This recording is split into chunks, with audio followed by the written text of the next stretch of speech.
2 अप्रैल को आपको बता दें कि नवरात्रि शुरू हुई थी और उसके बाद आज ईद का महीना है। पूरा 1 महीना त्योहारों का महीना रहा। इसमें तमाम तरह की चीज़ें आपने सुनी, देखी, देश में बहुत कुछ हुआ।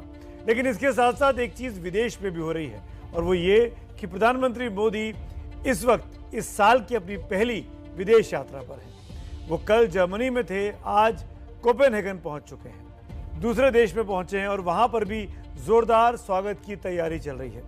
डेनमार्क की राजधानी है कोपेनहेगन।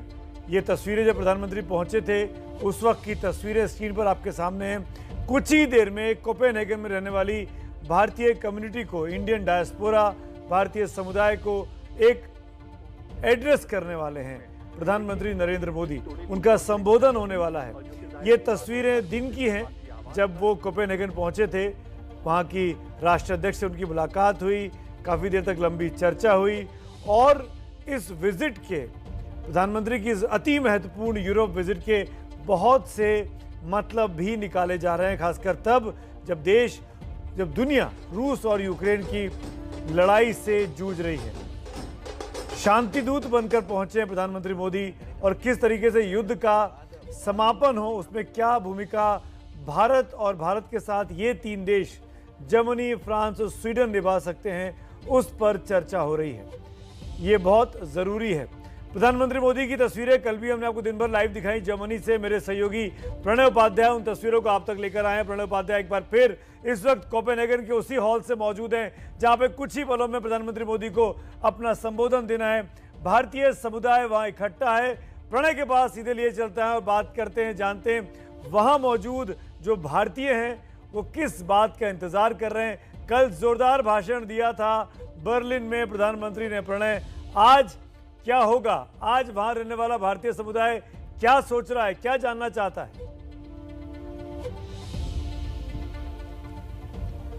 बिल्कुल सुमित, मैं आपको नज़ारा दिखा दूं। ये वो हॉल है जहां पे प्रधानमंत्री नरेंद्र मोदी का इंतजार हो रहा है। डेनमार्क की पहली यात्रा है, भारतीय प्रधानमंत्री की पहली डेनमार्क यात्रा है और इसके लिए इंतजार हो रहा है। डेनमार्क की जो भी भारतीय हैं वो आए हैं और केवल डेनमार्क ही नहीं, पड़ोस में स्वीडन से, फिनलैंड से भी लोग यहाँ पर आए हैं और ये तमाम लोग इंतजार कर रहे हैं, प्रधानमंत्री मोदी को सुनने का इंतजार कर रहे हैं। और इन चेहरों की रौनक को देखकर आप अंदाजा लगा सकते हैं किस तरीके का उत्साह लोगों के अंदर है और इंतजार कर रहे हैं। कब से इंतजार कर रहे हैं? सुबह 10 बजे से मोदी जी का वेट कर रहे हैं। 10 बजे से यहाँ पे, हाँ, very excited, we are really very happy that he will be gracing us and we are really looking forward to it. जिस तरीके का रंग यहाँ पर नजर आ रहा है सुमित, मैं आपको एक बार दिखाने की कोशिश करूँ तो यहाँ पर आप कहाँ से आए हैं? जी, मैं कोपेनहेगन से आया हूँ। कोपेनहेगन से? जी, 5 साल से कोपेनहेगन में रह रहा हूँ। जी, तो किस तरीके का मैडम थे आप लोग? बिल्कुल सवेरे से इंतजार कर रहे हैं। We are so happy he is here in Denmark. छोटे लेकर इंतजार कर रहे हैं पूरे सवेरे से लाइन में। क्या सुनना चाहते हैं? जी, हम उनकी एनर्जी देखना चाहते हैं, उनका संदेश सुनना चाहते हैं। जी, आप कुछ हम सुनना चाहते हैं कि डेनमार्क और इंडिया के बीच में कैसे अच्छे ब्रिज बने और कनेक्टिविटी अच्छे से हो। सुमित, यही वो चीज़ है कि डेनमार्क और भारत के बीच में, नॉर्डिक और भारत के बीच में, इस इलाके के जो अन्य देश हैं, यूरोप और भारत के बीच में किस तरीके से जो साझेदारी हो सकती है, क्योंकि डेनमार्क के पास में स्किल है, भारत के पास में स्केल है। डेनमार्क के पास टेक्नोलॉजी है और भारत के पास उसे पूरा करने के लिए, उसे कामयाब बनाने के लिए जो मानव संसाधन क्षमता है, ये वो तमाम चीज़ें हैं जिसके अंदर संभावना देखी जा रही है। और यही कारण है कि आपको मैं दिखाना चाहूँगा वो स्क्रीन जहाँ पर डेनमार्क और भारत के झंडे लगे हुए हैं, प्रधानमंत्री मोदी की तस्वीर है। और सुमित, यहाँ पर डेनमार्क की प्रधानमंत्री मेटे फ्रेडरिक्सन भी मौजूद होंगी, यानी दोनों प्रधानमंत्री इस मंच पर एक साथ मौजूद होंगे। और ये जो डेनमार्क और भारत का जो ब्रिज है, ये जो डेनमार्क में रहने वाले भारतीय हैं उन्हें एक साथ संबोधित करेंगे। पहले डेनमार्क की प्रधानमंत्री संबोधित करेंगी और फिर भारत के प्रधानमंत्री संबोधित करेंगे। जी सुमित। तो अब ये बताइए प्रणय कि अगर दोनों व्यक्ति संबोधित करेंगे बारी बारी से, तो पहला सवाल तो बहुत सिंपल सा है कि कितनी देर में कार्यक्रम शुरू होगा, क्योंकि बताया गया था भारतीय समय के अनुसार रात को 8 बजे शुरू होने वाला है। यहाँ पर 8:08 हो चुके हैं। और दूसरा, क्या जिस रॉ में प्रधानमंत्री कल दिखाई दे रहे थे, करीब 1 घंटे लंबा उनका भाषण था, बहुत ही दिलचस्प तरीके से उन्होंने अपनी बात जर्मनी में रहने वाले भारतीयों के बीच में की थी, क्या उसी रॉ में आज भी मोदी जी नजर आएंगे? मुझे लगता है उसी रॉ में नजर आएंगे। और आप ये देखें जिस तरीके का उत्साह जो है प्रधानमंत्री मोदी के नाम के जिस तरीके से नारे लग रहे हैं,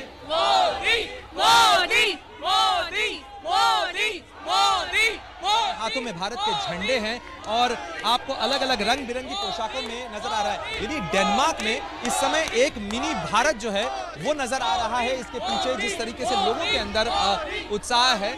और अब से कुछ ही देर में इसी मंच के ऊपर कार्यक्रम शुरू होगा। हमें कहा जा रहा है कि अब लोग अपनी अपनी जगह ले लें, क्योंकि प्रधानमंत्री कुछ ही देर में यहाँ पहुंचने वाले हैं।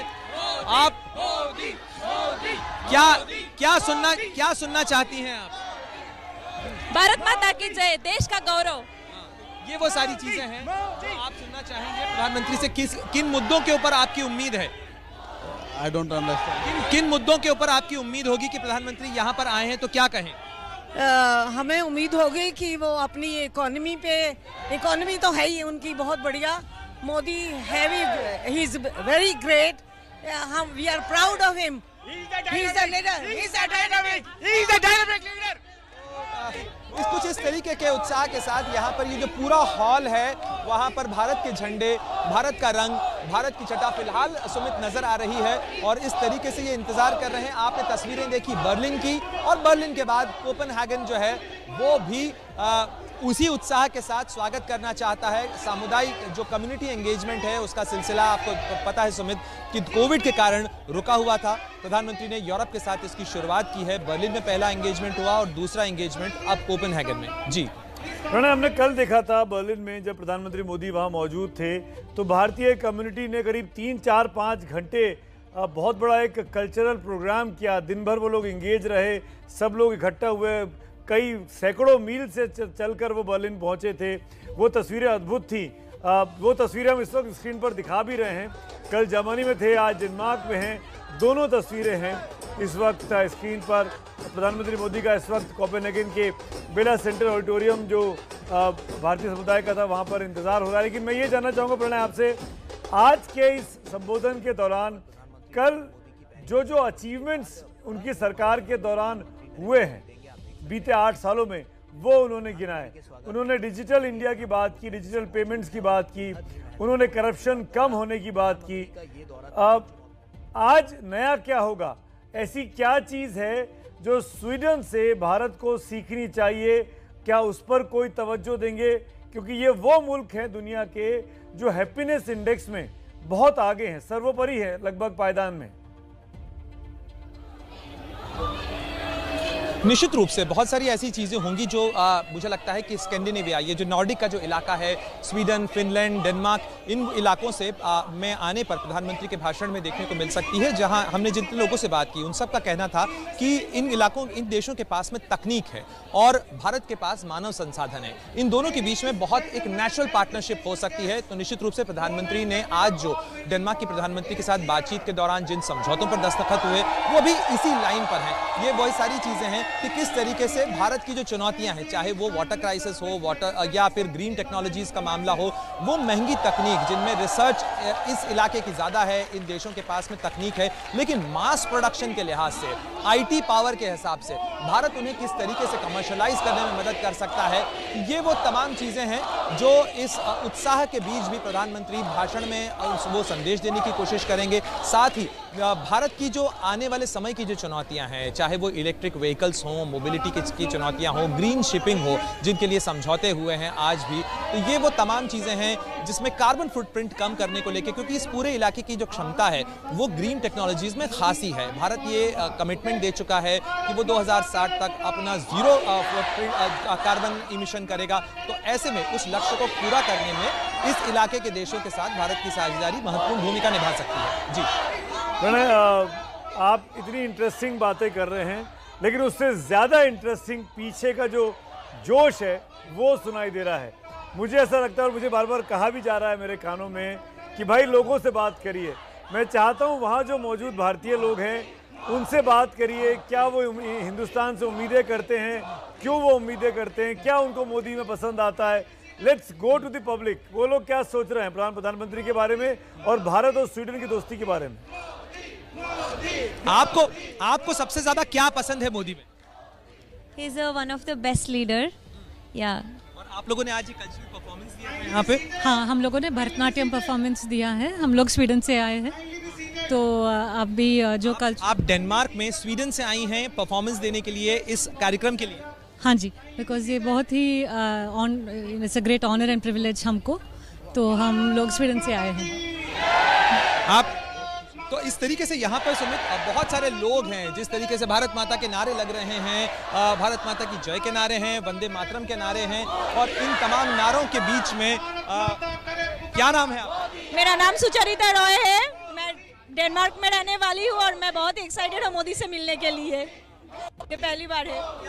सबसे ज्यादा इम्पैक्टफुल लगता है मोदी का बहुत सारे इनिशिएटिव्स है, एक में बेटी बचाओ बेटी पढ़ाओ जो मुझे बहुत ही आकर्षित किया है, तो I am very happy for that. So और भी इनिशिएटिव्स है जिसके लिए मैं और भी हैप्पी हूँ। सो या भारत के यूथ के लिए इसमें क्या संभावना हो सकती है? जो इंडिया और डेनमार्क की पार्टनरशिप है या जो नॉर्डिक रीजन के कंट्रीज है, उसमें क्या संभावना भारत के लिए हो सकती है? भारत के लिए ये दोनों जितने डेलीगेट्स ये लोग मिलेंगे, हमारे बीच में जितने टर्म्स अच्छे होंगे, यहाँ पे मेडिकल बोलो या फिर दूसरे पढ़ाई के लिए हमारे भारत के देश के बच्चों के लिए बहुत स्कोप है यहाँ पे। तो हो सकता है यहाँ पे कुछ अपॉर्चुनिटीज़ और कुछ स्कॉलरशिप वगैरह कुछ हो। जो आज सुमित, माइग्रेशन और मोबिलिटी को लेकर एक समझौता, भारत प्रधानमंत्री जब जर्मनी में थे वहाँ भी ये समझौता हुआ, और यहाँ पर आज डेनमार्क में भी समझौता हुआ, और इसकी अहमियत को आप समझिए कि मोबिलिटी और माइग्रेशन पर समझौता हुआ, यानी भारतीयों के लिए वीज़ा के रास्ते खुलेंगे, भारतीयों को अधिक आसानी से कामकाज के सिलसिले में जो लोग रोजगार के लिए आना चाहते हैं उनके लिए संभावनाएं खुलेंगी। तो इस यात्रा में केवल नारे नहीं हैं, उसके कुछ टेंजिबल गेन्स भी हैं जिन्हें गिनाया जा सकता है। जी प्रणय, एक आम हिंदुस्तानी के लिए, भाई हम लोग तो जाते नहीं हैं, आप वहाँ पर हैं कोपेनहेगन में, आप वहाँ के मुल्क को देख रहे हैं, हम लोग तो दिल्ली मुंबई में रहते हैं, मैक्सिमम यहीं देख के खुश हो जाते हैं। हिंदुस्तान से कैसे अलग है और क्या हिंदुस्तानियों को सीखना चाहिए वहाँ रहने वाले लोगों से, वहाँ रहने वाले भारतीयों से? अगर आप इसको बहुत आसान से प्यार से समझा सके कि क्या संदेश आप लेकर वहां से लौट रहे हैं?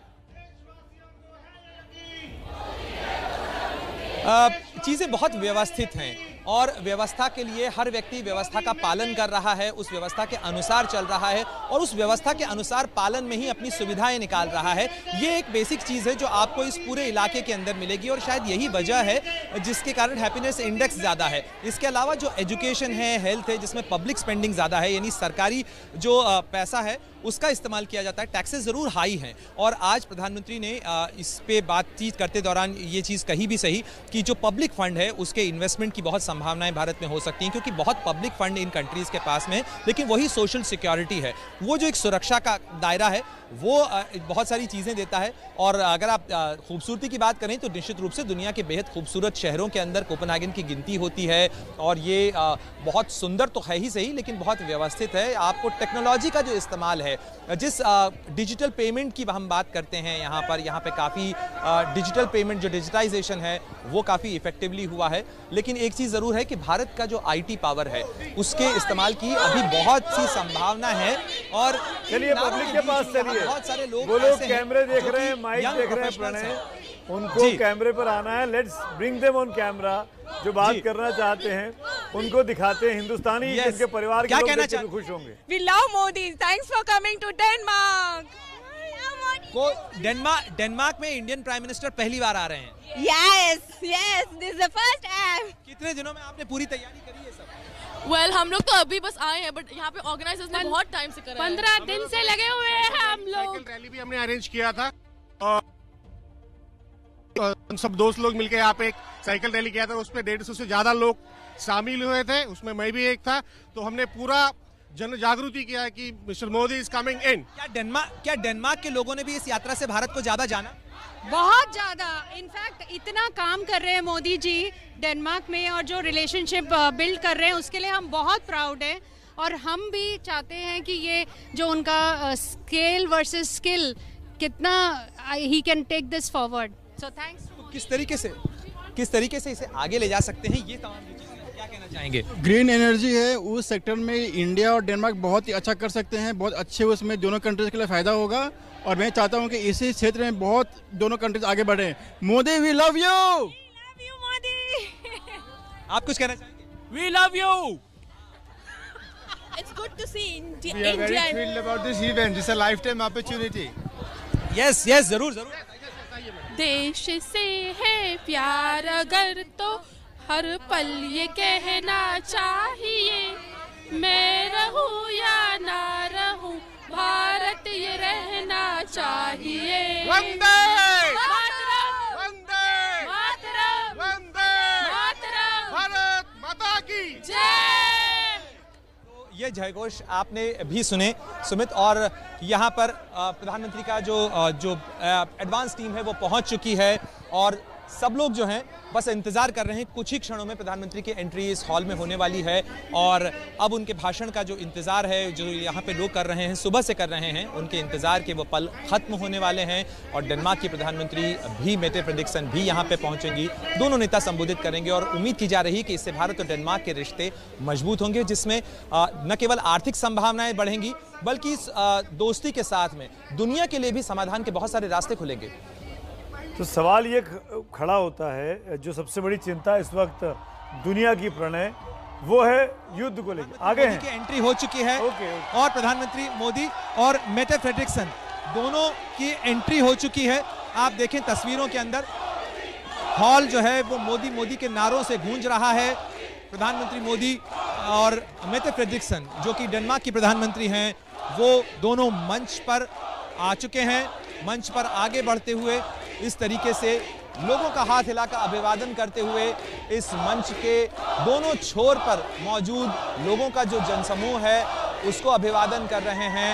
और आप चेहरे की मुस्कुराहट देखें जो डेनमार्क की प्रधानमंत्री मेटे फ्रेडरिक्सन के चेहरे पर नजर आ रही है, वो भी इस चीज को देखकर काफी जो है विस्मित नजर आ रही हैं कि जिस तरीके से भारतीय जो कोपेनहेगन में रहते हैं, जो डेनमार्क में रहते हैं, जो स्वीडन में से आए हैं या फिनलैंड में, इस नॉर्डिक के इलाके के अंदर जितने भारतीय हैं वो कितने उत्साह के साथ में भारत के प्रधानमंत्री का स्वागत भी कर रहे हैं।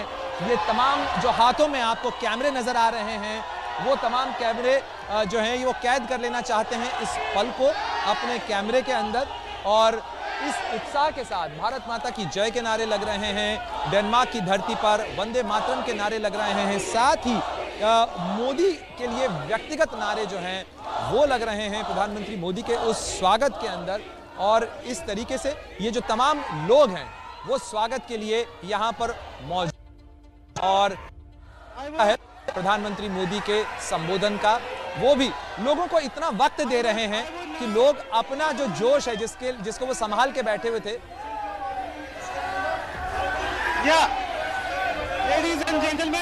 Ladies and gentlemen, since you are already standing up, I would request everybody to stand up.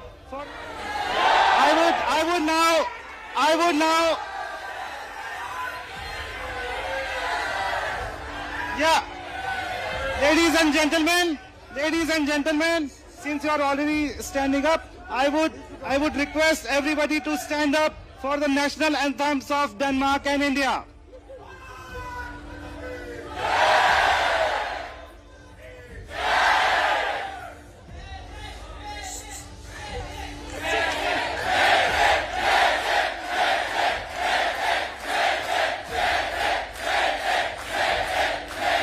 Yeah. Kindly stand up and kindly be quiet. Yep, national anthems of both Denmark and India are about to start. Kindly be quiet and respect the national anthems, please. Yep.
request Madam Ambassador Pooja Kapoor to welcome the leaders.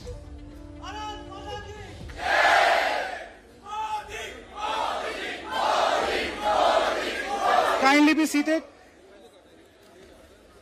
माननीय प्रधानमंत्री जी, हमारे ओजस्वी, तेजस्वी और अति लोकप्रिय प्रधानमंत्री जी, यहाँ उपस्थित विशेष अतिथिगण, भारतीय समुदाय और हमारे डेनिश मित्रों की ओर से मैं आपका हार्दिक स्वागत और अभिनंदन करती हूँ।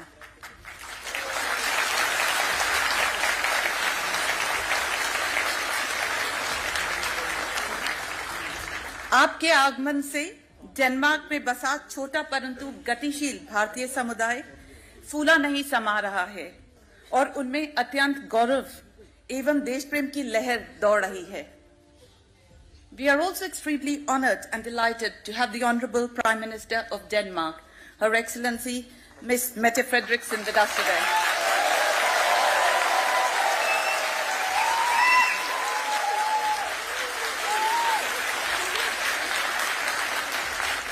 A very warm welcome to you, Madam Prime Minister, from the vibrant Indian community in Denmark.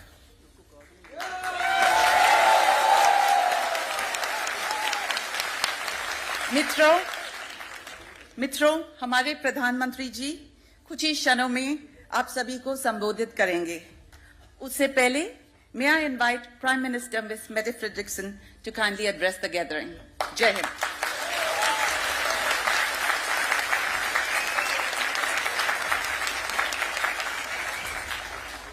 Thank you so much, and I have to say that you really know how to welcome a politician. Please teach the Danish population how to do it.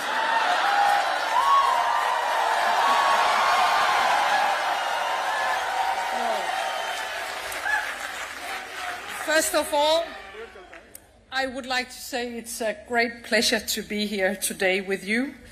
I am very honored that we are able to welcome you, my friend, Prime Minister Modi, to Denmark. Once again, welcome. And I am also very happy that we are with all of you this afternoon, because I think together today we show how strong ties we have, ties of friendship, of families, and all this is not least because of all of you. Thank you. Thank you to all Indians living in Denmark and working in Denmark, making a real positive contribution to the Danish society. Thank you, all of you.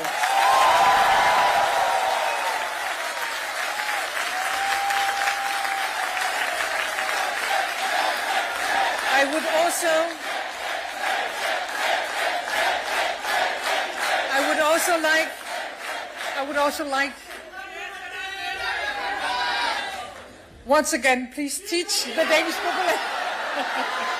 No, I would also like to thank all the Danes living in India.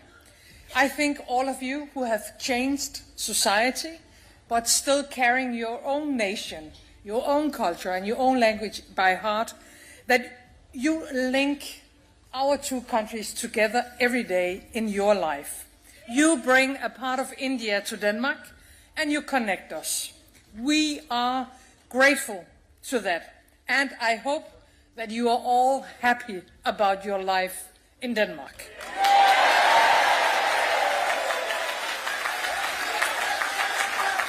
I would also like to say that now, 2 years ago, Prime Minister Modi and I agreed on a green strategic partnership between India and Denmark, the first of its kind for both of our countries.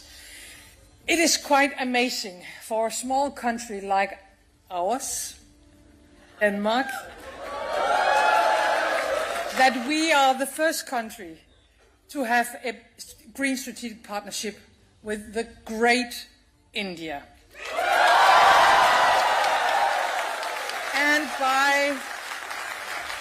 by joining hands and minds, we aim to find new ways forward. Right now, of course, the war in Ukraine reminds us that democracies, that democratic nations like India and Denmark all over the world must stand up for the principles and for the values we believe in.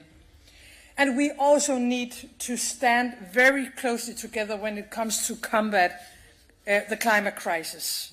Our green strategic partnership is a very important tool to do just that. Together we pave the way, India and Denmark, for green transition and for energy independence.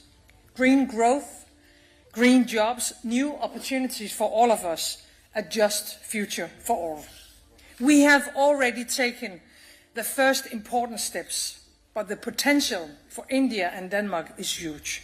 I truly hope and I truly believe that this partnership will bring us even closer together. So first of all, a very warm welcome to Denmark.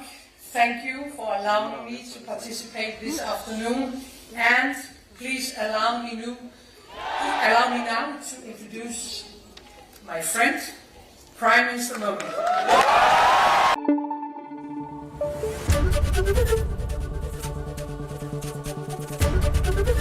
ABP news आपको रखे आगे।